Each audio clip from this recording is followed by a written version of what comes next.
Gabriel Antunes possédait tout, richesse, pouvoir et contrôle. Mais un soir de pluie, une jeune fille aveugle vendant des bonbons lui donna plus que de la monnaie, un mot froissé qui démêla son passé et le mena à la fille qu'il ignorait avoir eue. Avant de nous plonger dans l'histoire, dites-nous en commentaire d'où vous nous regardez aujourd'hui. L'immeuble Thompson se dressait fièrement au cœur du centre-ville, son extérieur de verre reflétant les nuages gris qui menaçaient la pluie. À l'intérieur, dans la salle de conférence du dernier étage, Gabriel Antunes consultait impatiemment sa montre en platine. Nous sommes donc d'accord? Nous allons donc poursuivre l'acquisition de Coastal Properties. Gabriel regarda autour de la table ses membres du conseil d'administration, ses yeux sombres, ne laissant aucune place au désaccord.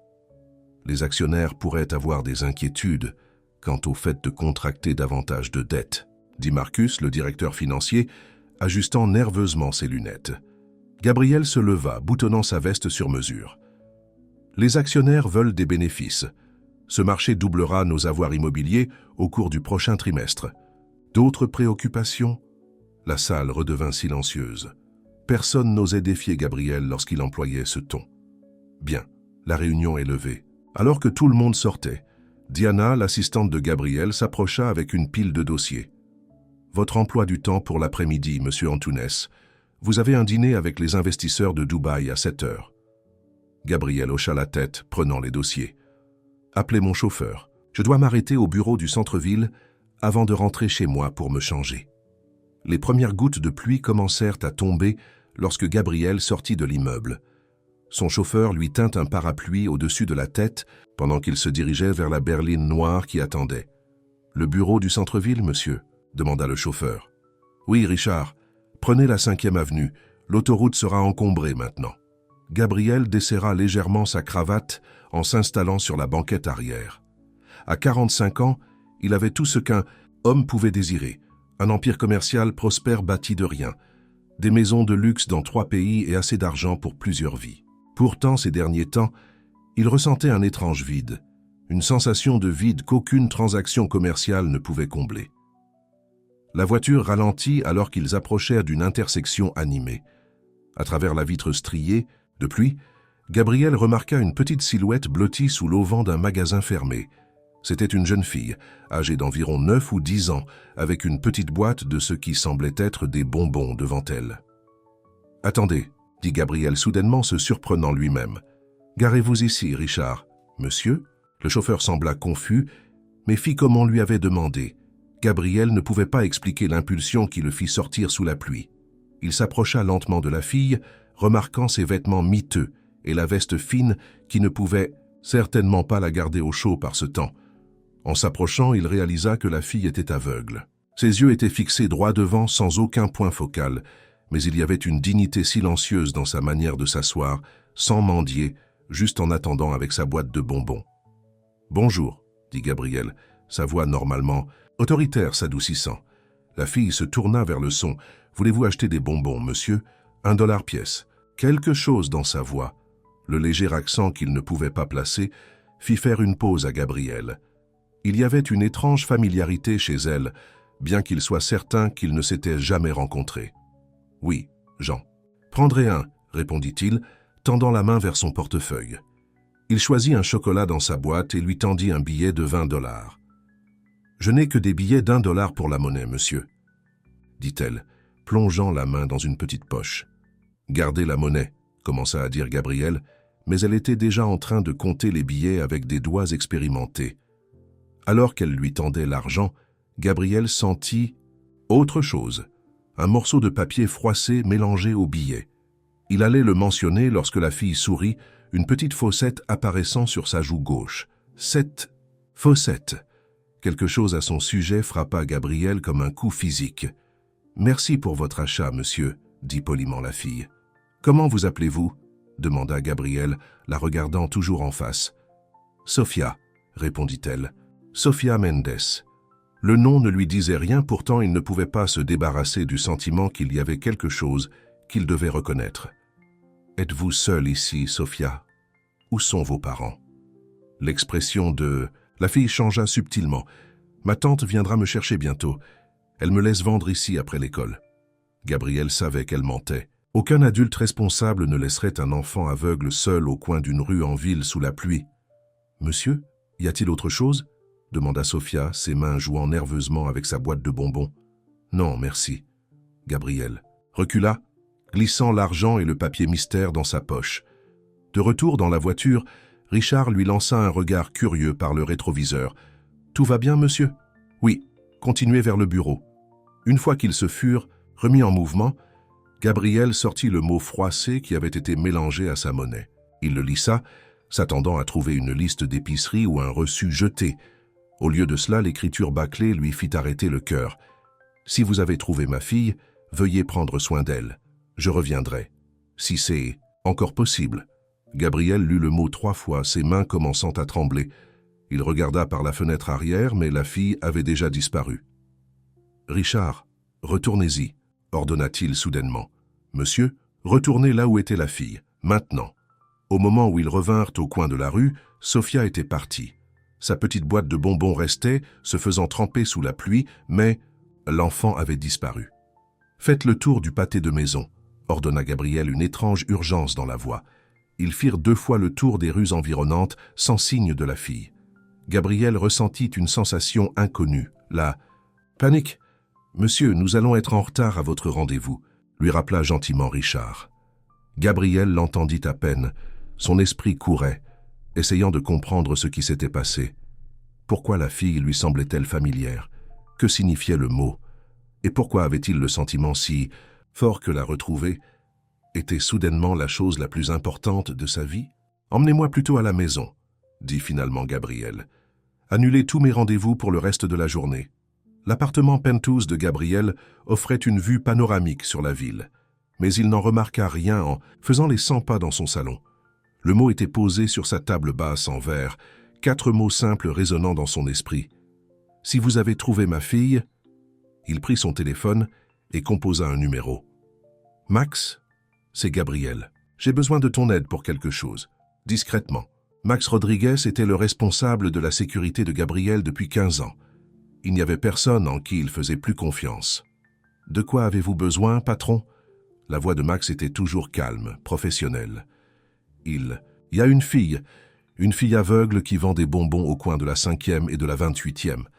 Elle s'appelle Sophia Mendes. J'ai besoin que vous la trouviez ce soir. Puis-je vous demander pourquoi, monsieur ?»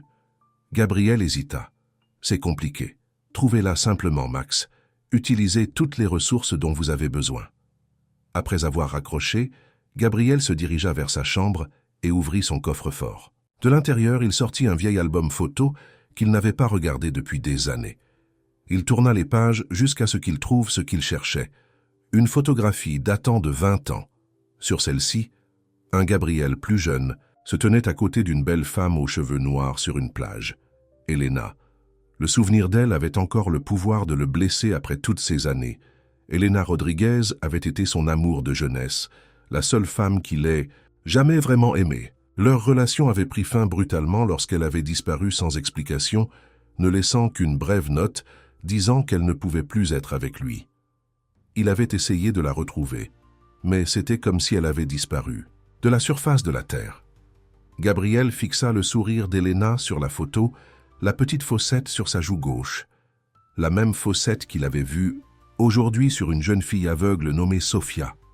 Son téléphone sonna, le faisant sortir de ses pensées. « Nous l'avons trouvée, monsieur, » dit Max. « Elle est au refuge Saint-Marie pour enfants du centre-ville. »« J'arrive, » répondit Gabriel, déjà en train de prendre son manteau. Le refuge Sainte-Marie contrastait fortement avec le luxe auquel Gabriel était habitué. Le bâtiment était vieux, la peinture écaillée par endroits, mais il était propre et bien entretenu. Sœur Margaret, une religieuse d'âge mûr aux yeux bienveillants, vint le rencontrer à l'entrée. « Monsieur Antunes, c'est assez inhabituel. Nous n'autorisons généralement pas les visiteurs aussi tard, surtout pour voir un enfant qui n'est pas un membre de sa famille. »« Je comprends, sœur, mais c'est extrêmement important. » Gabriel utilisait rarement l'argument de sa richesse, mais ce soir-là, il ajouta « Votre refuge pourrait bénéficier d'un don substantiel. » L'expression de la religieuse resta ferme. « Nous apprécions tout soutien, monsieur Antunes, mais j'ai besoin de connaître votre intérêt pour Sophia d'abord. » Gabriel hésita, ne sachant pas combien révéler alors qu'il ne comprenait pas lui-même ce qui se passait. Je l'ai rencontré aujourd'hui. Ellison m'a donné une note qui m'a inquiété. Il sortit le papier froissé de sa poche et le tendit à sœur Margaret. La religieuse le lut, ses yeux s'écarquillant légèrement. « Où avez-vous trouvé ça ?»« C'était mélangé, à la monnaie qu'elle m'a rendue. Est-ce que ça signifie quelque chose pour vous ?» Sœur Margaret soupira profondément. « Sophia est arrivée chez nous il y a 3 mois. Une femme l'a amenée, se faisant passer pour sa tante, disant qu'elle ne pouvait plus s'occuper d'elle.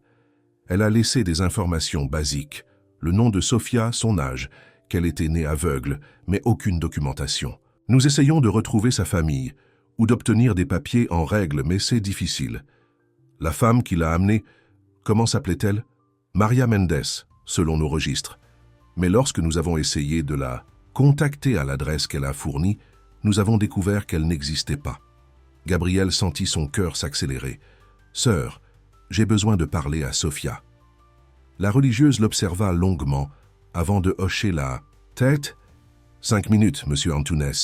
Elle devrait se préparer pour le coucher maintenant. » Sophia était assise sur son petit lit dans une chambre qu'elle partageait avec 3 autres filles, ses doigts parcourant les pages d'un livre en braille. Lorsque sœur Margaret présenta Gabriel, la fillette inclina la tête. « Vous êtes l'homme d'aujourd'hui, celui qui a acheté les bonbons, » dit-elle, reconnaissant sa voix. « Oui, Sophia, je suis Gabriel Antunes. » Il s'assit au bord du lit, prudent de garder une certaine distance pour ne pas l'effrayer. « Je voulais vous poser des questions sur la note que vous m'avez donnée. » Le visage de Sophia montra de la confusion. « Quelle note, monsieur ?»« Le papier qui était avec ma monnaie. » Il disait quelque chose au sujet de retrouver la fille de quelqu'un. Les doigts de la fillette cessèrent de bouger sur son livre. « Je ne sais rien au sujet d'une note. Je donne juste aux gens la monnaie que tante Maria me donne. »« Sophia, depuis combien de temps vis-tu avec ta tante ?» Elle hésita, ses yeux aveugles se déplaçant comme si elle cherchait des réponses. « Aussi longtemps que je me souvienne. Et tes parents ? Tante Maria a dit qu'ils sont morts quand j'étais bébé. » La voix de Sophia trembla légèrement. « Mais parfois je rêve d'une femme qui me chante. Je ne me souviens jamais de son visage quand je me réveille, mais sa voix reste avec moi. » Gabriel sentit une boule se former dans sa gorge. « Sophia, quand est ton anniversaire ?»« Le 12 février, » répondit-elle promptement.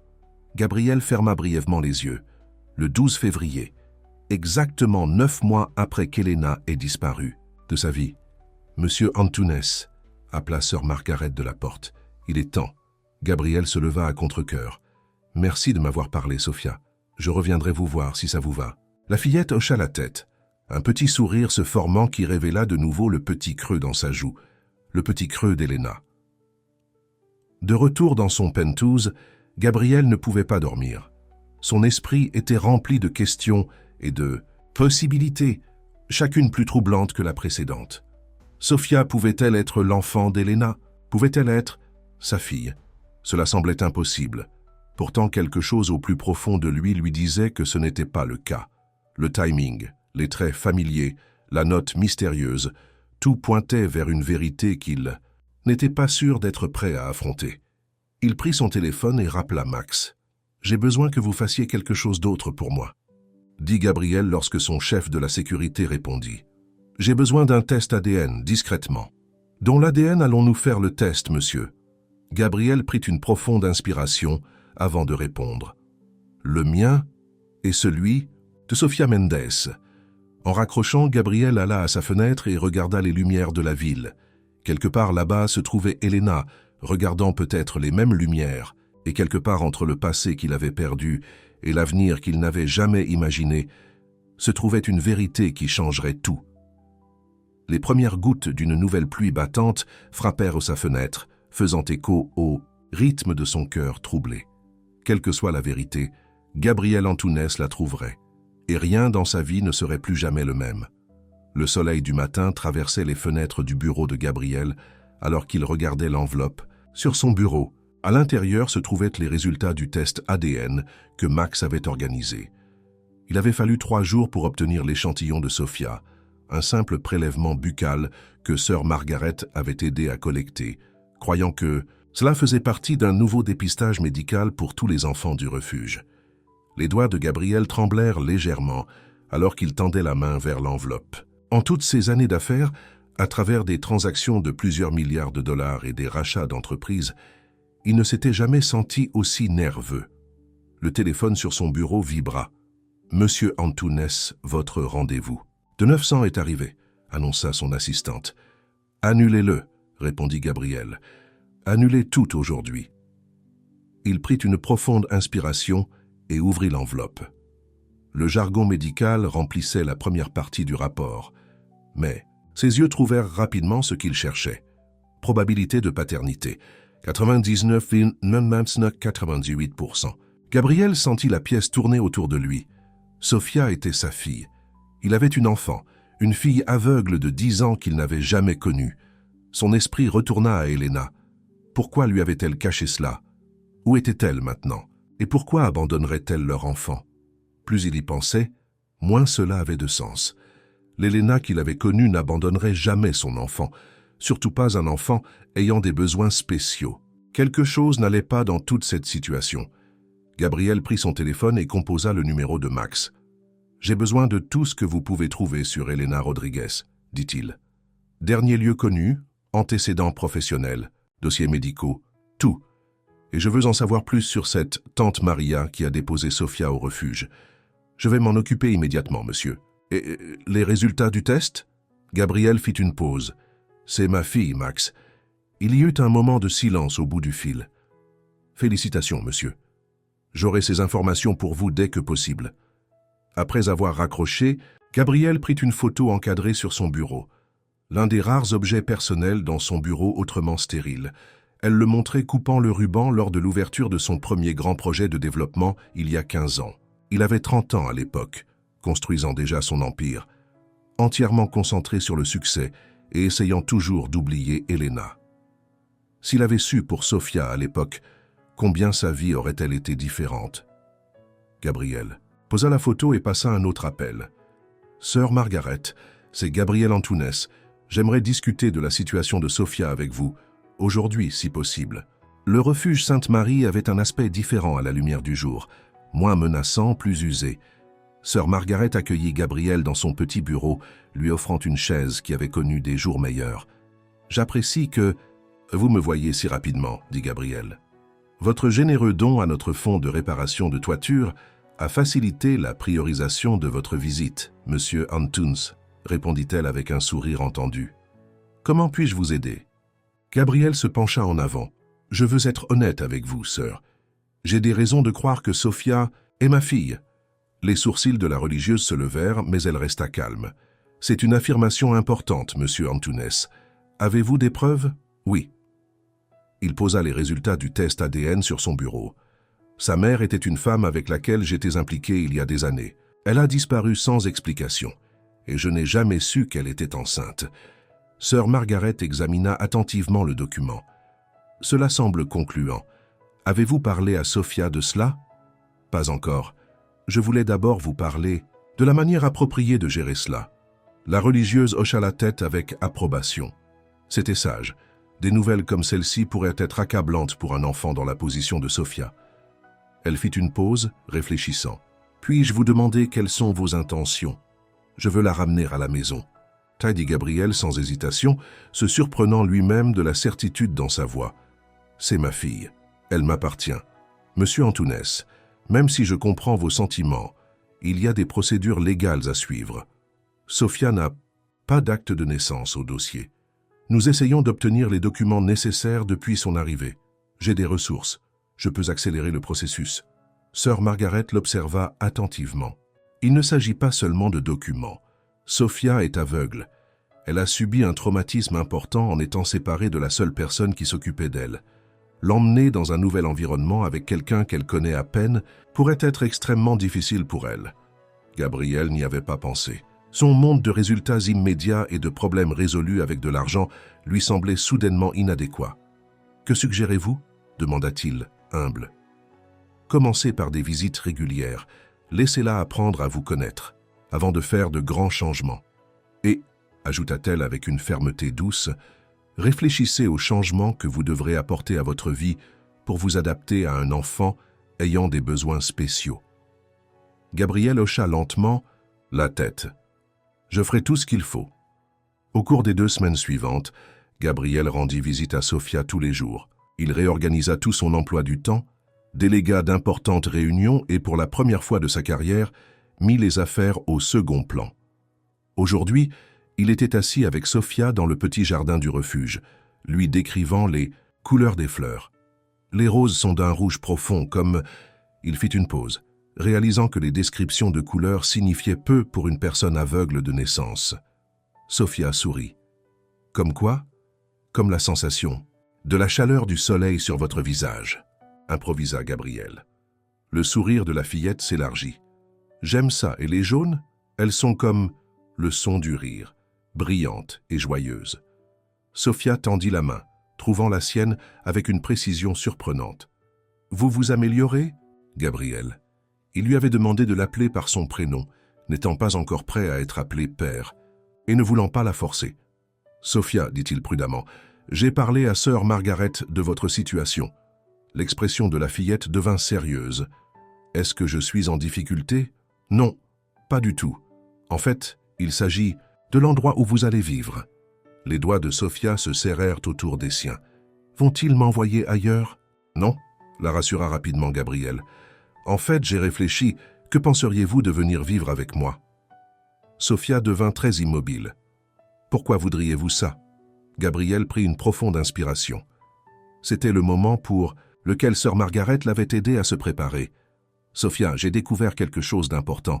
Il y a longtemps, j'ai connu ta mère, Elena. Les yeux aveugles de la fillette s'écarquillèrent. Ma mère? Mais tante Maria a dit que mes parents étaient morts. Je ne pense pas que ce soit vrai, dit doucement Gabriel. Je crois que ta mère était une femme que j'ai beaucoup aimée.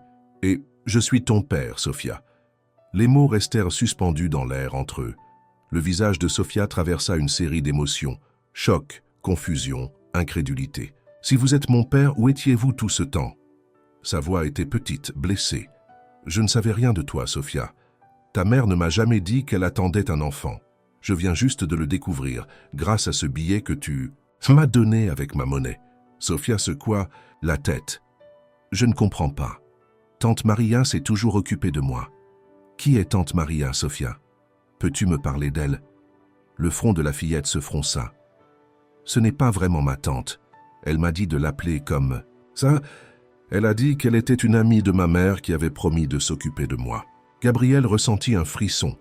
Et c'est elle qui t'a conduite au refuge? Sofia hocha la tête. Elle a dit qu'elle devait s'absenter un moment, mais qu'elle reviendrait pour moi. Elle m'a fait mémoriser son numéro de téléphone, mais quand j'ai essayé de l'appeler d'ici, ça ne marche plus. Gabriel prit mentalement note de donner cette information à Max. Sofia, aimerais-tu en savoir plus sur ta mère? Sur Elena? Pour la première fois, des larmes jaillirent des yeux de Sofia. Est-ce qu'elle est vraiment vivante? Je ne sais pas, admit Gabriel, mais je vais le découvrir. De retour dans son penthouse, Gabriel trouva Max qui l'attendait. Qu'avez-vous trouvé? Demanda Gabriel, ignorant toute salutation. Max ouvrit son ordinateur portable. Pas grand-chose sur Elena, je crains. Sa dernière adresse connue était au Brésil, il y a environ 9 ans. Elle travaillait comme traductrice à Rio de Janeiro. Le Brésil? Gabriel fut surpris. Elena avait toujours parlé de visiter le Brésil, mais il n'avait jamais imaginé qu'elle y aurait effectivement déménagé. Oui, mais la piste s'arrête là. Pas d'utilisation de carte de crédit, pas de déclaration fiscale, rien. Et cette tante Maria, c'est là que ça devient intéressant, dit Max, affichant une photographie sur son ordinateur portable. La reconnaissance faciale. Des caméras de sécurité du refuge l'a identifiée comme Maria Dolores, une associée connue de Victor Soares. Le sang de Gabriel glaça à la mention de ce nom. Soares, le trafiquant de drogue, le même. Il a considérablement étendu ses opérations depuis votre altercation avec lui il y a 10 ans. L'esprit de Gabriel fit un bond en arrière, vers l'un de ses premiers projets de développement. Il avait acheté un terrain qui s'était avéré être un écran de blanchiment d'argent pour les opérations de Soares. Lorsque Gabriel avait refusé de le lui revendre, Soares l'avait menacé. La police avait finalement arrêté plusieurs hommes de Soares, portant un coup significatif à son organisation. Vous pensez que c'est lié? Que Soares a retrouvé Elena et Sofia pour m'atteindre? Max haussa les épaules. C'est une possibilité. Le moment où Sofia est apparue à ce coin précis où vous passez fréquemment semble trop opportun pour être une coïncidence. Gabriel marcha dans la pièce, essayant de comprendre tout cela. Mais pourquoi laisser un mot qui me mènerait à Sofia? Pourquoi ne pas simplement l'utiliser pour me faire chanter directement?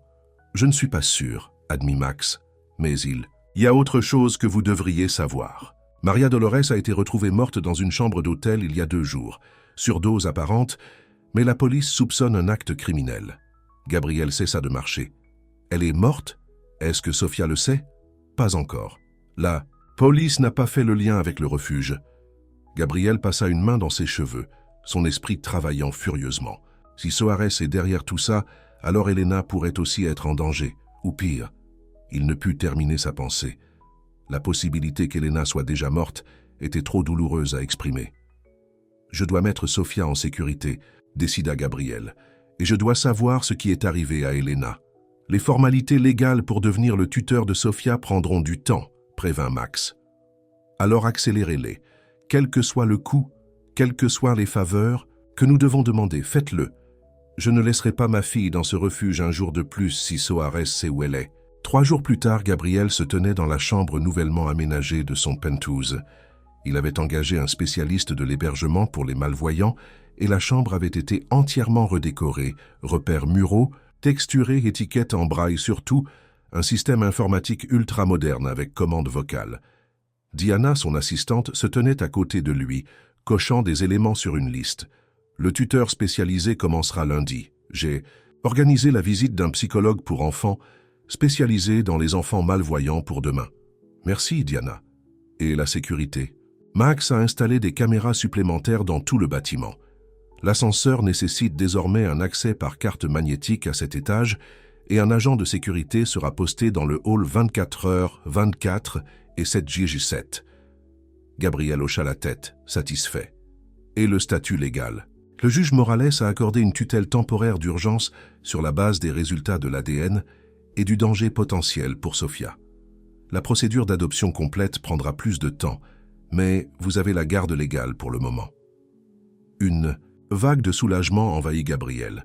Après des années à se sentir vide, à remplir sa vie de travail et de richesse, il avait soudainement quelque chose qui comptait vraiment, une fille à protéger, à soigner. Son interphone sonna. « Monsieur Antunes, ils sont là », annonça l'agent de sécurité de l'immeuble. Gabriel prit une profonde inspiration. « Faites-les monter ». Quelques minutes plus tard, Sofia se tenait dans son salon, serrant une petite valise et la main de sœur Margaret. La religieuse avait accepté d'accompagner Sofia pour faciliter la transition. « Sofia », dit doucement Gabriel, « bienvenue à la maison. » La fillette se tourna vers sa voix, son visage un mélange de nervosité et de curiosité. « Ça sent différent ici. Propre, mais différent. » Gabriel sourit. « C'est probablement la nouvelle peinture dans ta chambre. Aimerais-tu voir, enfin aimerais-tu que je te montre ta chambre ?» Sofia hocha la tête, se détendant légèrement à sa correction. Gabriel apprenait à ajuster son langage, à éviter les références visuelles qui pourraient la mettre mal à l'aise. Il la guida prudemment, décrivant la disposition de l'appartement pendant qu'ils marchaient. Lorsqu'ils atteignirent sa chambre, il posa sa main sur le chambranle de la porte. « Tout ici est arrangé pour toi. Le lit est tout droit devant, à environ 5 pas. Ta commode est à droite avec des étiquettes en braille sur chaque tiroir. » Sofia fit un pas hésitant en avant, sa main libre tendue. « Puis-je l'explorer moi-même ?»« Bien sûr. » Gabriel et sœur Margaret regardèrent Sofia se déplacer lentement dans la pièce, ses doigts traçant les surfaces, apprenant l'espace. « Tu as bien fait, » murmura sœur Margaret à Gabriel. « Elle a besoin de cette indépendance. » En atteignant la fenêtre, Sofia s'arrêta. « Y a-t-il un balcon ?»« Oui, » répondit Gabriel. « Mais il est verrouillé pour des raisons de sécurité. » Sofia se tourna vers sa voix. « Peut-on y aller ? J'aime sentir l'air et entendre la ville. » Gabriel hésita, ses instincts protecteurs se déclenchant, mais sœur Margaret lui fit un signe de tête encourageant. « D'accord, » dit-il, se déplaçant pour déverrouiller la porte du balcon. « Mais je te tiendrai la main, d'accord ?» Ensemble, ils sortirent sur le balcon. Gabriel décrivit la vue, le parc en contrebas, les toits de la ville au loin, le coucher de soleil peignant le ciel. Sofia releva le visage, sentant la brise du soir. « Gabriel, » dit-elle après un moment, « es-tu vraiment mon père ?»« Oui, Sofia, je le suis. » Et tu m'aideras à retrouver ma mère. Gabriel serra doucement sa petite main. Je promets que j'essaierai. Alors qu'ils étaient là, le téléphone de Gabriel vibra dans sa poche. Il le vérifia discrètement. Un message de Max. J'ai trouvé quelque chose. La sœur d'Elena vient d'entrer dans le pays depuis le Brésil. Je la rencontre demain. Gabriel regarda Sofia, son visage paisible alors qu'elle appréciait les sensations du balcon. Elena avait une sœur. Combien de choses ne connaissait-il pas encore? Une chose était certaine. Le mot qui avait amené Sofia dans sa vie n'était que le début d'une histoire beaucoup plus grande. Et quelque part, Elena attendait d'être retrouvée. De retour dans le salon, sœur Margaret se préparait à partir.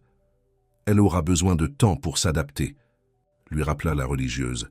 Sois patient avec elle et avec toi-même. La parentalité ne vient pas avec un manuel, surtout pas dans des circonstances comme celle-ci. Gabriel hocha la tête.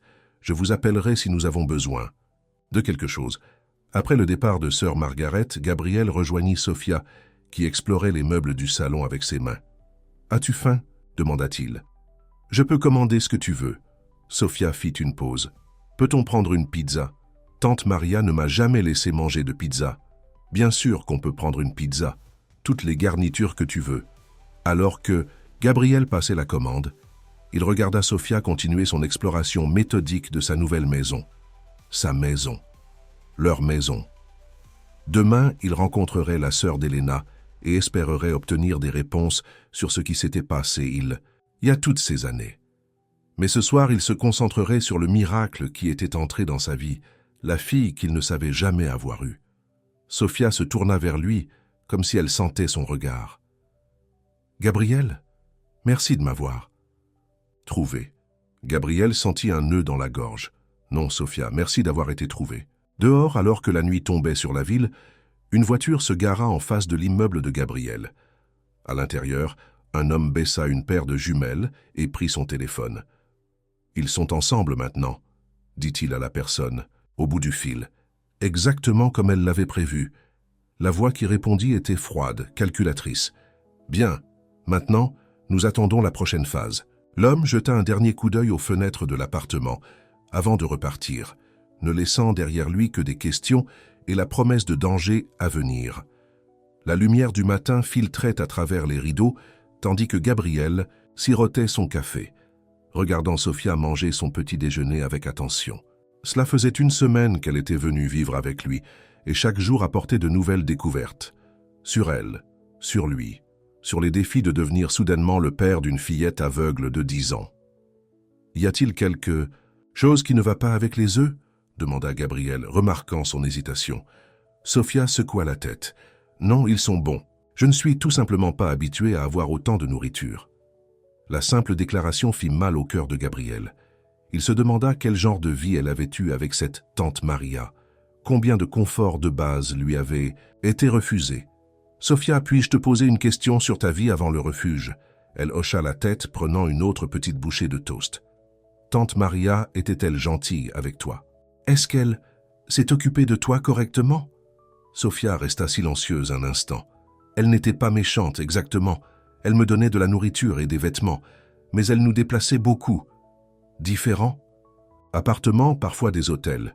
Elle n'aimait pas que je pose des questions. A-t-elle déjà mentionné ta mère? Ou moi? Elle a dit que ma mère était tombée malade et qu'elle avait dû partir pour aller mieux. Elle n'a jamais mentionné toi. Sofia posa sa fourchette. Gabriel, pourquoi ma mère ne me voulait-elle pas? La question frappa Gabriel comme un coup physique. Sofia, je ne crois pas une seconde que ta mère ne te voulait pas. Il se passe autre chose ici, quelque chose que nous ne comprenons pas encore. Son téléphone vibra avec un texto de Max. Elle est là. Sofia, j'ai une visiteuse qui arrive. C'est quelqu'un qui pourrait nous en dire plus sur ta mère. Aimerais-tu la rencontrer? Le visage de la fille s'illumina. Oui, s'il te plaît. Gabriel appela rapidement la tutrice de Sofia, lui demandant de venir 1 heure, plus tard que prévu. Cette rencontre était trop importante pour être précipitée. 20 minutes plus tard, les portes de l'ascenseur s'ouvrirent et Max entra avec une femme mince d'une 40aine d'années. Ses cheveux foncés étaient au strié de gris, mais ses traits étaient étrangement familiers. Elle avait les yeux d'Elena. « Monsieur Antunes, voici Luisa Rodriguez », présenta Max. Gabriel s'approcha d'elle, lui tendant la main. « Merci d'être venue, mademoiselle Rodriguez. » Louisa ne prit pas sa main. Ses yeux étaient fixés sur Sofia, assise sur le canapé, la tête penchée vers le son des nouvelles voix. « C'est elle ?» murmura Louisa, la voix pleine d'émotion. « La fille d'Elena ?»« Oui, » confirma Gabriel, « notre fille. » Louisa se dirigea lentement vers Sofia comme en transe. « Elle lui ressemble tellement. »« Sofia, » dit doucement Gabriel, « c'est Louisa Rodriguez. C'est la sœur de ta mère, ta tante. » Sofia se leva, ses yeux aveugles grands, ouverts de surprise. « Ma vraie tante? Tu connaissais ma mère ?» Louisa s'agenouilla devant Sofia, prenant les mains de la fille dans les siennes. « Oui, querida, je la connaissais très bien. » Elle leva les yeux vers Gabriel. « Puis-je la prendre dans mes bras ?»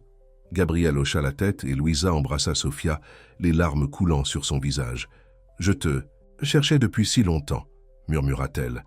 Après les salutations émouvantes, ils s'assirent tous dans le salon.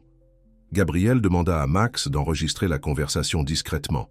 Il devait tout documenter pour le dossier juridique de Sofia et pour sa propre enquête. « Louisa, » commença Gabriel, « j'ai besoin de comprendre ce qui s'est passé. Elena a disparu de ma vie il y a 11 ans sans explication. Maintenant, je découvre que nous avons une fille et il y a des gens impliqués qui pourraient être dangereux. » Louisa prit une profonde inspiration. « Elena n'a jamais voulu te quitter, Gabriel. Elle a été forcée. » « Forcée ? Par qui ? » Victor Soares. Le nom resta suspendu dans l'air comme une malédiction. Il a menacé de te tuer, si elle ne faisait pas ce qu'il lui disait. Les mains de Gabriel se serrèrent en poing. « Commencez du début, s'il vous plaît. » Louisa regarda Sofia qui écoutait attentivement. « Certaines parties de ceci ne sont pas appropriées pour un enfant. » Gabriel comprit. « Sofia, ça te dérangerait si Diana te montrait comment utiliser ton nouveau système informatique? Il possède des programmes incroyables qui lisent des livres à haute voix. » Sofia sembla hésitante, mais acquiesça. Une fois que Diana l'eut conduite dans le bureau, Gabriel se retourna vers Louisa. « Maintenant, dites-moi tout. » Les mains de Louisa tremblaient, tandis qu'elle parlait. « Elena et moi avons grandi au Brésil. Notre père travaillait pour Soares comme comptable, gérant ses affaires légitimes. Lorsque notre père découvrit des activités illégales et menaça d'aller voir les autorités, Soares le fit tuer, en faisant passer ça pour une crise cardiaque. « Je suis désolé, » dit Gabriel doucement.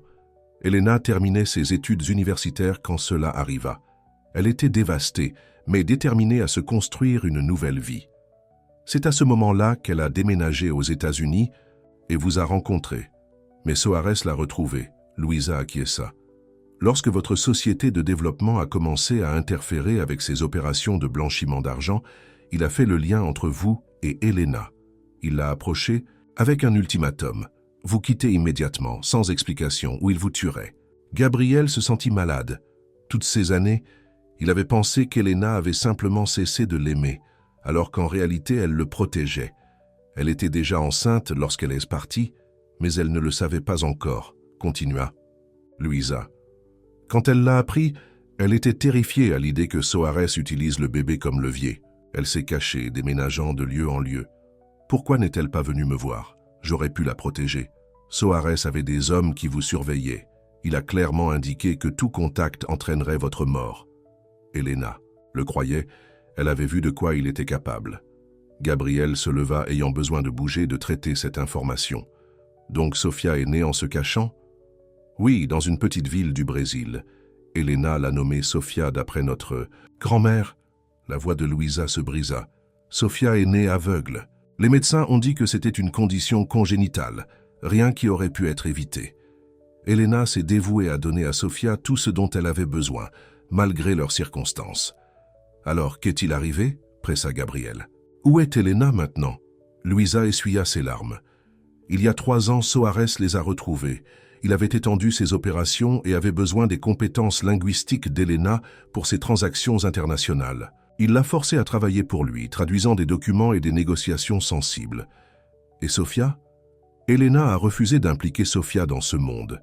Elle a arrangé les choses avec Maria, qui était une des personnes de Soares, mais avait montré de la gentillesse envers Elena pour emmener Sofia aux États-Unis, loin de l'influence directe de Soares. L'esprit de Gabriel était en ébullition. Donc cette Maria était censée protéger Sofia? Elle était censée garder Sofia en sécurité jusqu'à ce qu'Elena puisse s'échapper et venir la chercher. Mais quelque chose a mal tourné. Louisa baissa les yeux sur ses mains. J'ai perdu contact avec Elena il y a 6 mois. Mon dernier message de sa part disait qu'elle prévoyait de rassembler des preuves contre Soares pour les apporter aux autorités, espérant enfin se libérer de son contrôle. Et vous pensez que quelque chose lui est arrivé à cause de... Ça, je ne sais pas, admit Louisa. Mais quand je n'ai pas pu joindre Maria non plus, j'ai su que je devais venir ici moi-même. Puis j'ai vu dans les nouvelles une femme retrouvée morte dans un hôtel, Maria Dolores. C'est à ce moment-là que j'ai contacté votre chef de la sécurité. Gabriel arpentait la pièce, essayant de comprendre tout cela. Mais pourquoi la note? Pourquoi me mener à Sofia maintenant? Je crois qu'Elena a écrit cette note, pas Maria, dit Louisa. Elena a toujours prévu de réunir Sofia avec vous si quelque chose lui arrivait. La note était son plan de secours, un moyen de s'assurer que Sofia trouverait son chemin jusqu'à vous si Elena ne pouvait pas venir la chercher elle-même. La révélation frappa Gabriel de plein fouet. Si Elena avait envoyé la note, cela pourrait signifier qu'elle pensait être en grave danger, ou pire, qu'elle était déjà partie. « Je dois la retrouver », dit Gabriel avec détermination. « S'il y a la moindre chance qu'elle soit vivante, je dois la retrouver.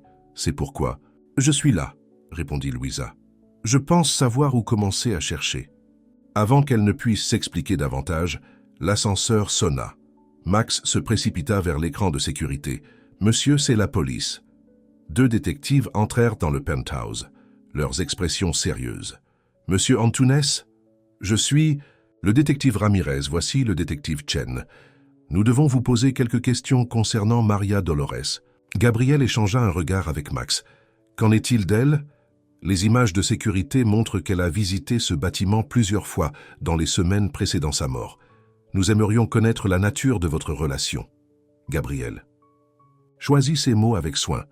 Je n'ai jamais rencontré Maria Dolores personnellement. Mon équipe de sécurité m'a informé qu'elle avait été observée près de mon immeuble, ce qui a soulevé des inquiétudes compte tenu de mon profil public.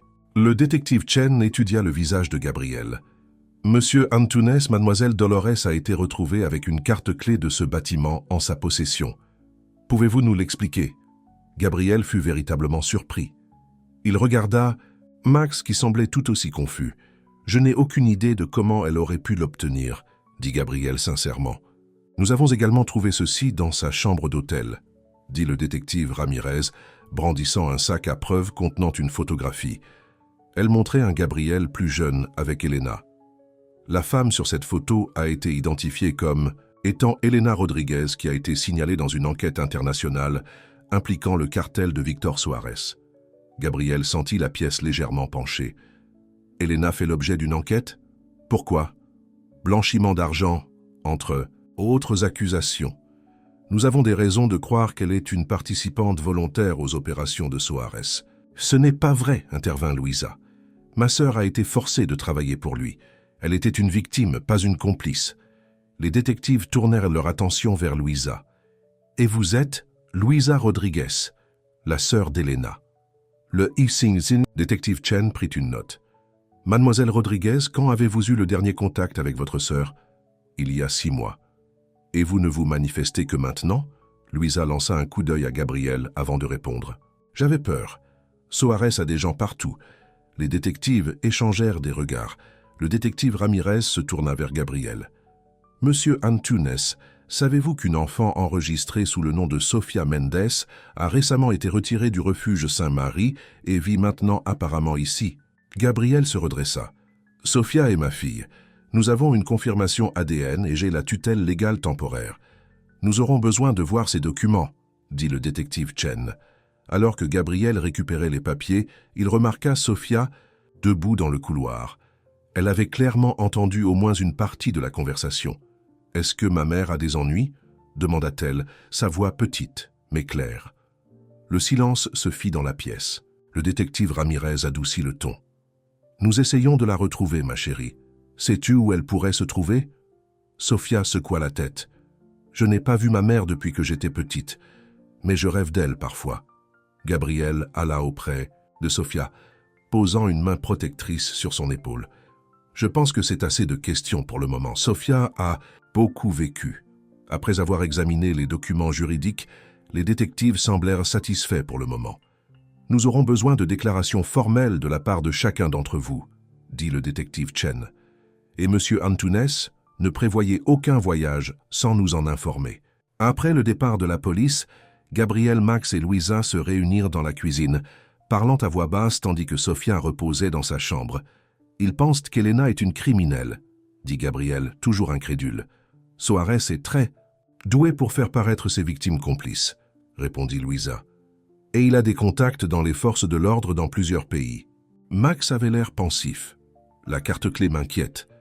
Comment Maria a-t-elle eu accès à ce bâtiment? Plus important encore, ajouta Gabriel, si Maria avait un moyen d'entrer dans ce bâtiment, qui d'autre pourrait y avoir accès? Les implications étaient claires. Sofia pourrait toujours être en danger. Nous devons partir, décida Gabriel. J'ai une maison dans les montagnes. Peu de gens la connaissent. Je viens avec vous, insista Louisa. Sofia a besoin de sa famille. Autour d'elle, en ce moment, Gabriel hocha la tête. Max arrange tout discrètement et revérifie toutes les personnes qui ont eu accès à nos systèmes de sécurité au cours de la dernière année. En quelques heures, ils étaient prêts à partir. Gabriel avait expliqué à Sofia qu'ils allèrent faire un voyage spécial dans une maison avec beaucoup d'espace et d'air frais. Elle semblait excitée par l'aventure, inconsciente de la véritable raison de leur départ soudain. Alors qu'ils se préparaient à partir, le téléphone de Gabriel sonna. Numéro privé. Il répondit avec prudence. « Allô ?» Il y eut un silence, puis la voix d'une femme à peine audible, tremblante. « Gabriel ?» Son cœur se serra. « Elena, ne fais confiance à personne, on te surveille. » Sa voix était précipitée, terrifiée. « Elena, où es-tu? Vas-tu bien ?» Sofia. « Est-elle en sécurité ?» demanda Elena, ignorant ses questions. « Oui, elle est avec moi. Elena, s'il te plaît. Écoute attentivement, » l'interrompit-elle. « Les preuves sont dans le coffre-fort 713 de l'International Trust Bank. Le mot de passe est le nom de la plage où tu m'as fait ta demande en mariage. »« Coronado » murmura Gabriel, se souvenant de cette journée parfaite 11 ans plus tôt. « Je ne t'ai jamais cessé d'aimer, » dit Elena, la voix brisée. « Dis à Sofia. » L'appel fut brutalement interrompu. Gabriel resta figé, le téléphone encore collé à l'oreille. Elle était vivante. Elena était vivante. « Qui était-ce » demanda Max, remarquant l'expression choquée de Gabriel. « Elena. Elle est vivante mais en danger. Elle a mentionné des preuves dans un coffre-fort. » Il se tourna vers Louisa. Elle a dit de ne faire confiance à personne. Qu'est-ce qu'elle voulait dire? Louisa semblait sincèrement confuse. Je ne sais pas. Soares a infiltré de nombreuses organisations, mais Gabriel prit une décision rapide. Changement de plan. Max, emmène Louisa et Sofia à la maison de montagne. Je dois aller à l'International Trust Bank. Monsieur, si Elena a dit de ne faire confiance à personne, je te fais confiance, Max. Tu es avec moi depuis 15 ans. Si je ne peux pas te faire confiance, je ne peux faire confiance à personne. Gabriel se tourna vers Sofia qui venait d'entrer dans la pièce avec Diana. Sofia, il y a un changement de plan. Je dois m'occuper de quelque chose d'important. Alors Max va t'emmener, toi et ta tante Louisa, à notre maison spéciale. Sofia inclina la tête. C'était ma mère au téléphone. Gabriel hésita. Oui, c'était elle. Elle va venir me voir? Elle le veut, beaucoup. Et je vais tout faire pour que cela arrive. Sofia prit sa main, la trouvant inébranlable. Promets que vous viendrez bientôt, tous les deux? Gabriel s'agenouilla à sa hauteur. Je promets que je ferai tout en mon pouvoir pour te ramener ta mère. L'International Trust Bank était située dans le quartier financier, une tour de verre imposante qui reflétait le soleil de l'après-midi. Gabriel entra seul, ayant instruit son chauffeur d'attendre et d'être prêt pour un départ rapide. Au comptoir, il demanda l'accès au coffre 713, fournissant une pièce d'identité et le mot de passe. Le directeur de la banque l'escorta personnellement jusqu'au coffre. « C'est un honneur de vous compter parmi nos clients, monsieur. Antunes, ce coffre a été ouvert il y a tout juste 3 mois. » Ce détail rendit Gabriel encore plus curieux. Qu'est-ce qu'Elena avait prévu? Laissé seul dans la salle de consultation privée, Gabriel ouvrit le coffre-fort. À l'intérieur, se trouvait une clé USB, un petit carnet et une enveloppe scellée portant son nom écrit de la main d'Elena. Il ouvrit d'abord l'enveloppe, les mains tremblant légèrement. « Mon très cher Gabriel, si tu lis ceci, cela signifie que tu as retrouvé Sofia et découvert la vérité. Je n'ai jamais voulu te quitter, mais Soares ne m'a laissé aucun choix. Chaque jour loin de toi a été une forme de mort. Sofia est notre miracle. Bien qu'elle soit née aveugle, elle voit le monde d'une manière qui m'émerveille. Elle a ta détermination et je le crains, mon entêtement. La clé USB contient des preuves des opérations de Soares, numéro de compte, enregistrement de réunion, nom des fonctionnaires qu'il a soudoyés. J'ai passé des années à les rassembler secrètement, sachant que c'était la seule façon dont nous pourrions un jour être libres. Fais attention à qui tu fais confiance. Soares a quelqu'un de proche de toi. Je ne sais pas qui, mais il y a eu des fuites qui ne pouvaient provenir que de ton cercle intime. Si quelque chose m'arrive, remets les preuves au détective James Rivera de la division des crimes internationaux. Il est l'un des rares à ne pas être à la solde de Soares. Je t'ai toujours aimé, Gabriel. Chaque instant, chaque jour, à jamais tiens, Gabriel lut la lettre 2 fois, sa vision se brouillant de larmes. Puis il mit la clé USB et le carnet dans sa poche et se dirigea vers la sortie.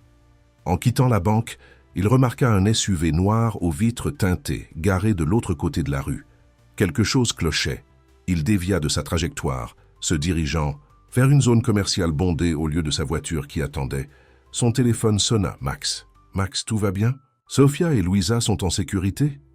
Il y eut une pause avant que Max ne réponde. « Nous avons rencontré un obstacle, un barrage routier.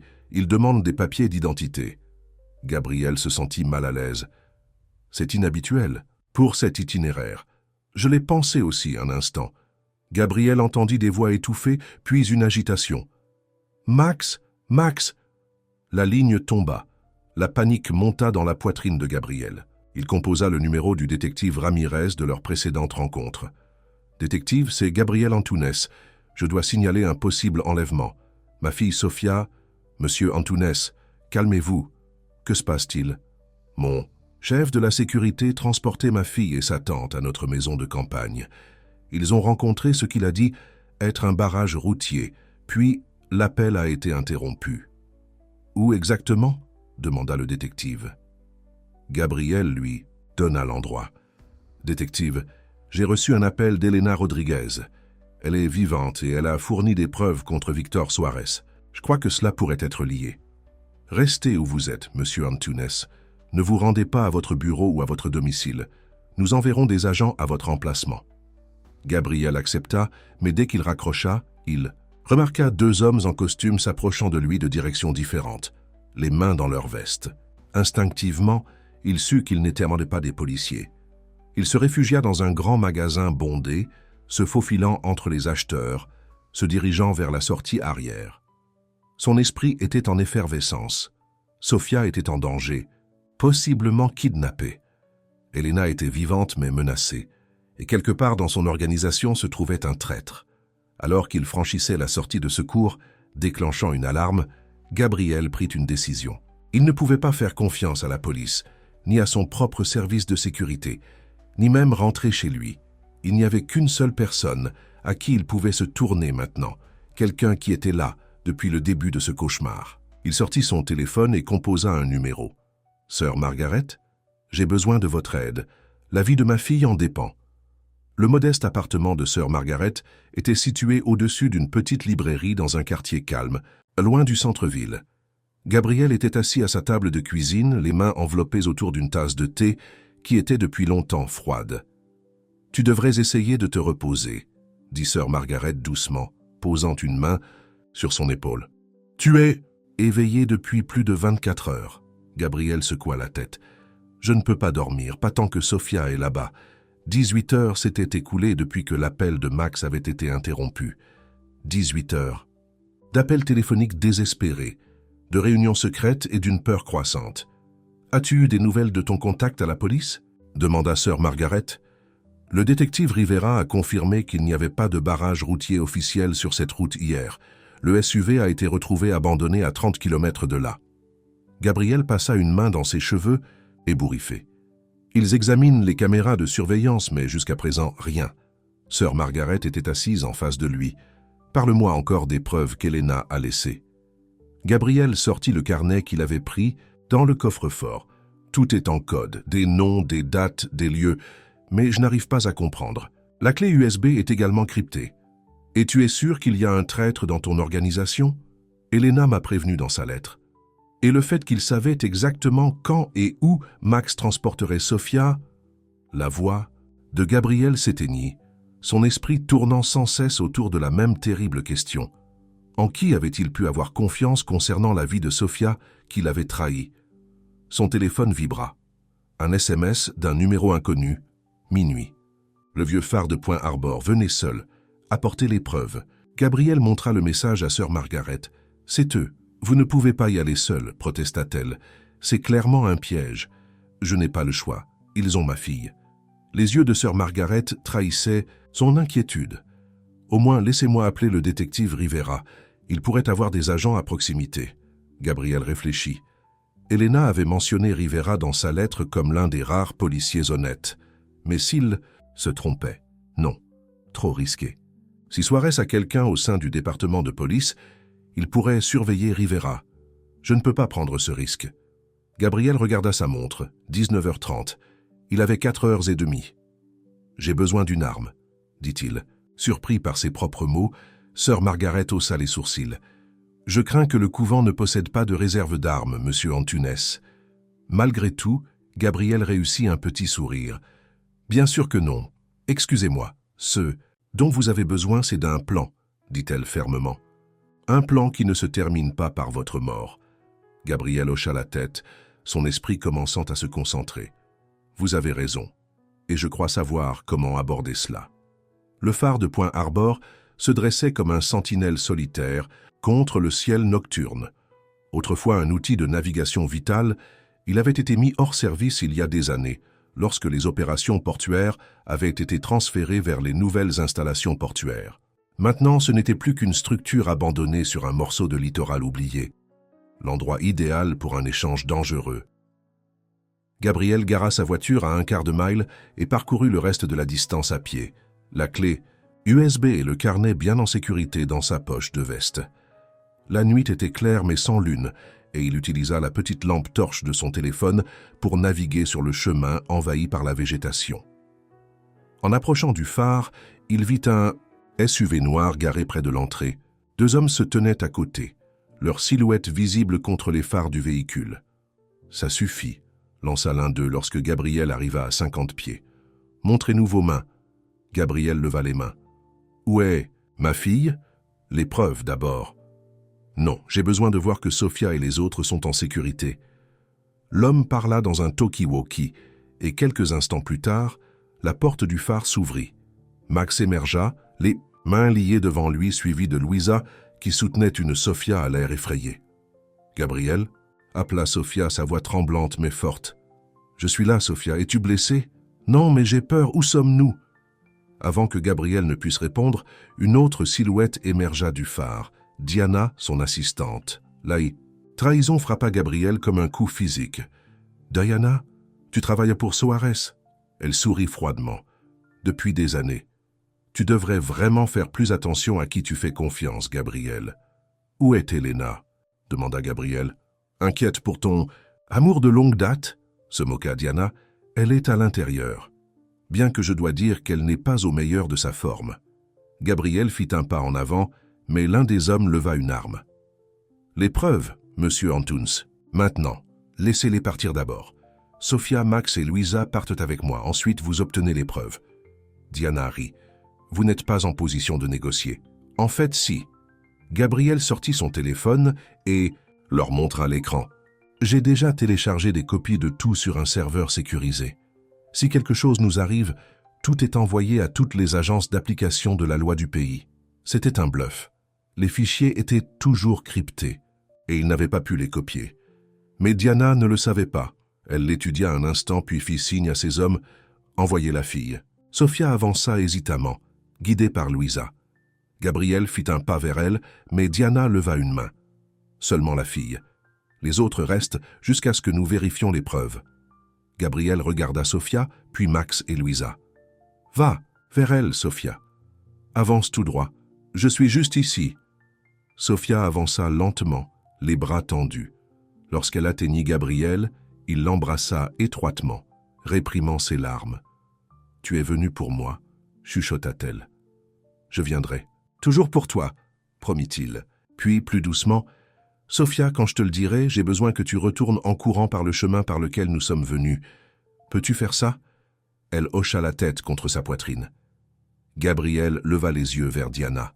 « Maintenant, laissez partir Max et Louisa. »« Les preuves d'abord » insista Diana. Gabriel sortit à contre-cœur la clé USB et le carnet. « Voilà. Maintenant, libérez-les. » Alors qu'un des hommes s'avançait pour prendre les objets, un coup sec résonna dans le paysage, un coup de feu. L'homme tomba, se tenant la jambe. « Cours, Sophia !» cria Gabriel, la poussant vers le chemin. « Tout droit !» D'autres coups de feu retentirent alors que le chaos éclatait. Gabriel s'accroupit derrière un rocher, regardant Sophia courir, les mains tendues devant elle. Dans la confusion, Max avait réussi à plaquer le deuxième garde, malgré ses fins liées. Diana dégaina une arme, mais avant qu'elle ne puisse tirer, un autre coup de feu retentit, la touchant à l'épaule. Elle tomba à genoux, l'arme glissant. Gabriel regarda vers la source des coups de feu et vit le détective Rivera avancer avec une équipe d'agents, les armes à la main. « Police, laissez tomber vos armes !» Les gardes restants jetèrent leurs armes, levant les mains. Gabriel courut vers Max, le détachant rapidement. « Comment as-tu… »« Sœur Margaret » expliqua Max, se frottant les poignets. « Elle a contacté Rivera, malgré vos instructions. Heureusement qu'elle l'a fait. » Gabriel se tourna vers Louisa, qui était aidée par un agent. « Vas-tu bien, où est Elena ?»« Dans le phare, » dit Louisa, la voix tremblante. « À l'étage supérieur. » Gabriel courut vers le phare, le détective Rivera juste derrière lui. Ils montèrent l'escalier en colimaçon, prenant les marches deux par deux. Au sommet, ils trouvèrent une petite pièce avec une seule chaise au centre. Elena était attachée à la chaise. Elle leva les yeux lorsque Gabriel entra, les yeux s'écarquillant d'incrédulité. Malgré les bleus sur son visage et son apparence, très échevelée, elle était toujours la plus belle femme que Gabriel ait jamais vue. « Elena » chuchota-t-il, se précipitant à ses côtés. Ses mains tremblaient lorsqu'il détacha ses liens. « Je t'ai trouvé. Je t'ai enfin trouvé. »« Sophia » réussit à dire Elena, la voix rauque. « Est-elle en sécurité ?»« Oui, elle est en sécurité. Elle est avec la police maintenant. » Elena s'effondra dans ses bras dès qu'elle fut libre, son corps tremblant de sanglots. « Je n'ai jamais pensé te revoir. J'ai tellement essayé de vous protéger tous les deux. » Gabriel la serra fort dans ses bras, ses propres larmes coulant librement. « Je sais tout maintenant. » Le détective Rivera s'approcha. « Mademoiselle Rodriguez, nous devons vous faire soigner. » Elena hocha faiblement la tête, mais ses yeux ne quittèrent jamais ceux de Gabriel. « C'est fini ? Vraiment fini ? Soares a été arrêté au Brésil, » confirma Rivera. « Nous travaillons avec Interpol depuis des mois. Vos preuves étaient la dernière pièce dont nous avions besoin. » Gabriel aida Elena à se relever, la soutenant, pendant qu'ils descendèrent les escaliers. « Comment saviez-vous que nous serions ici ?» demanda-t-il à Rivera. « Sœur Margaret m'a appelé hier. Elle a insisté pour que notre communication reste en dehors des canaux officiels, » expliqua Rivera. « Nous surveillons cet endroit depuis que vous avez reçu le SMS. Votre téléphone était suivi via le contact de sœur Margaret. » Dehors, Sophia était assise dans une voiture de police, un agent à ses côtés. En entendant les pas approcher, elle tourna la tête. « Gabriel, je suis là, Sophia, » dit Gabriel, « et j'ai amené quelqu'un de spécial. » Elena avança lentement, les jambes chancelantes. Arrivée à la voiture, elle s'agenouilla devant Sophia, prenant les mains de sa fille dans les siennes. « Sophia, » dit-elle, la voix brisée, « c'est moi. C'est maman. » Le visage de Sophia se transforma, passant de la surprise à une joie immense. « Maman, c'est vraiment toi ?» Ses doigts s'allongèrent, touchant doucement le visage d'Elena, traçant les traits dont elle se souvenait depuis des années. « Oui, mon amour, c'est vraiment moi. » Elena serra Sophia dans ses bras, toutes deux pleurant. Gabriel les observa, le cœur tellement plein qu'il avait l'impression qu'il allait exploser. Après toutes ces années de vide, toute la douleur et la perte, sa famille était enfin réunie. 3 mois plus tard, Gabriel se tenait sur le balcon de sa nouvelle maison. Une propriété isolée en bord de mer, dotée de systèmes de sécurité étendus et de suffisamment d'espace pour une famille. À l'intérieur, Elena aidait Sofia à faire ses devoirs en braille, leur voix flottant à travers les portes ouvertes. Tant de choses avaient changé en ces mois. Diana et ses associés étaient en garde à vue, faisant face à de multiples accusations. Victor Soares avait été extradé pour être jugé pour ses crimes. Maxwell avait été promu à la tête de toute la division de sécurité d'entreprise de Gabriel. La procédure juridique pour l'adoption formelle de Sofia avait été compliquée, mais avec la réapparition et le témoignage d'Elena, les tribunaux avaient accéléré l'affaire. Maintenant, Sofia portait légalement le nom Antunes, bien qu'elle ait insisté pour garder Mendes comme deuxième prénom pour honorer les années passées avec cette identité. Elena s'était rétablie physiquement de son épreuve, bien que les cicatrices émotionnelles mettent plus de temps à guérir. Elle avait passé des années à vivre dans la peur, séparée de son enfant et de l'homme qu'elle aimait. Mais chaque jour, Gabriel la voyait sourire un peu plus, rire un peu plus, facilement. Gabriel entendit des pas derrière lui et se retourna pour voir Elena s'approcher. À la lumière du soir, les cheveux lâches sur les épaules, elle ressemblait à la jeune femme dont il était tombé amoureux il y a toutes ces années. « Sofia veut que nous lui lisions tous les deux son histoire du soir ce soir, » dit Elena, pinçant son bras dans le sien. « Elle insiste pour que tu fasses toutes les voix des personnages. » Gabriel sourit.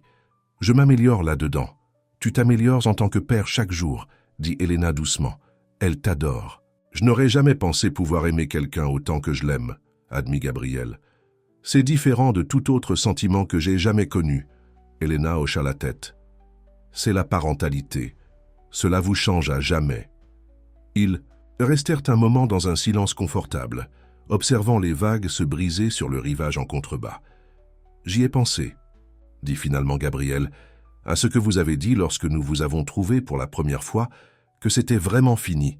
Mais ça ne me semble pas une fin, ça me semble un commencement. » Elena leva les yeux vers lui. « Quel genre de commencement ?» Gabriel fouilla dans sa poche et sortit une petite boîte. Le genre qui aurait dû arriver il y a 11 ans. Il ouvrit la boîte pour révéler une bague en diamant, pas une ostentation de richesse, mais un design simple et élégant qui correspondait à la beauté discrète d'Elena. « Je t'ai perdu une fois, » dit Gabriel, la voix épaisse d'émotion. « Je ne veux pas passer une autre journée à me demander si tu pourrais disparaître à nouveau. Marie-moi, Elena, sois ma femme, officiellement et complètement. Soyons la famille que nous étions, toujours destinés à être. » Des larmes remplirent les yeux d'Elena tandis qu'elle hochait la tête. « Oui, oui, à tout. À être ta femme, à être une famille, à ne plus jamais être séparés. » Alors que Gabriel glissait la bague à son doigt, la porte de la chambre s'ouvrit et Sofia apparut en pyjama. « Que se passe-t-il? Pourquoi êtes-vous tous les deux si silencieux ?» demanda-t-elle, la tête inclinée, de cette manière curieuse qu'elle avait d'écouter le monde. Elena rit doucement. « Ton père vient de me demander en mariage. » Le visage de Sofia s'illumina. « Vraiment? Nous allons être une vraie famille, avec le même nom de famille et tout? »« Oui, ma chérie, » dit Gabriel, allant embrasser Elena et Sofia. « Une vraie famille. » Sofia les serra fort dans ses bras. « Je savais que ça arriverait. Je l'ai toujours su. »« Comment pouvais-tu le savoir ?» demanda Elena en caressant les cheveux de sa fille. « Parce que cette note disait que tu reviendrais si c'était possible. Et j'ai toujours cru que c'était possible. » Gabriel échangea un regard avec Elena par-dessus la tête de Sofia, la note qui avait tout déclenché, le morceau de papier froissé qui avait changé leur vie à jamais. « Je crois qu'il est temps pour cette histoire du soir, » dit Gabriel, les guidant toutes les deux à l'intérieur. « Que diriez-vous de La princesse et le phare ce soir? C'est mon préféré, » dit Sofia joyeusement. Alors qu'ils s'installaient sur le lit de Sofia, les trois blottis ensemble, Gabriel réalisa que toutes ces années passées à courir après le succès avaient été un piètre substitut à ce qu'il avait trouvé sans même chercher. Une famille, un foyer, un but au-delà de lui-même. La note qui avait tout changé l'avait conduit non seulement à sa fille ou à son amour perdu, mais à la personne qu'il était censé être depuis toujours, non seulement un homme d'affaires prospère, mais un père et un mari qui comprenaient ce qui importait vraiment dans la vie. Dehors, les vagues poursuivaient leur rythme éternel contre le rivage, un rappel que certaines choses étaient constantes, même après des années de séparation. Qu'à l'intérieur, une famille que le destin avait déchirée était enfin merveilleusement complète. Le mariage a eu lieu au coucher du soleil sur la plage derrière leur maison. C'était une petite cérémonie, juste la famille et quelques amis proches. Sœur Margaret était venue, tout comme le détective Rivera et sa femme.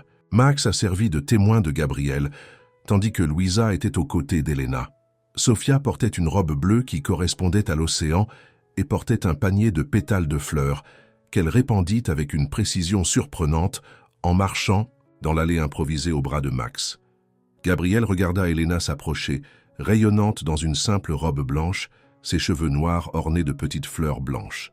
Lorsqu'elle l'atteignit, il prit ses mains dans les siennes, s'émerveillant de la façon dont elle s'emboîtait toujours parfaitement après toutes ces années. « Bien-aimé, » commença le ministre, « nous sommes rassemblés ici aujourd'hui pour assister à l'union de deux âmes qui ont retrouvé leur chemin l'une vers l'autre contre toute attente. » Au cours de la cérémonie, Gabriel sentit Sofia glisser sa petite main dans sa main libre. Les trois se tenaient ensemble, connectés physiquement comme ils l'étaient maintenant de toutes les autres manières qui comptaient. Lorsque vint le moment des vœux, Gabriel regarda profondément dans les yeux d'Elena. « Elena, je t'ai perdue une fois, à cause de forces indépendantes de notre volonté. Mais même pendant ces années de séparation, mon cœur ne t'a jamais vraiment quitté. Aujourd'hui, je promets de rester à tes côtés, quoi que la vie nous apporte, de te protéger, de t'honorer, de t'aimer chaque jour pour le reste de nos vies. Toi et Sofia êtes mon monde, ma maison, mon cœur. » Elena essuya une larme avant de prononcer ses vœux. « Gabriel, pendant des années, j'ai gardé le souvenir de toi comme un trésor précieux, caché mais jamais oublié. J'ai rêvé de ce jour mais n'ai jamais osé croire qu'il arriverait.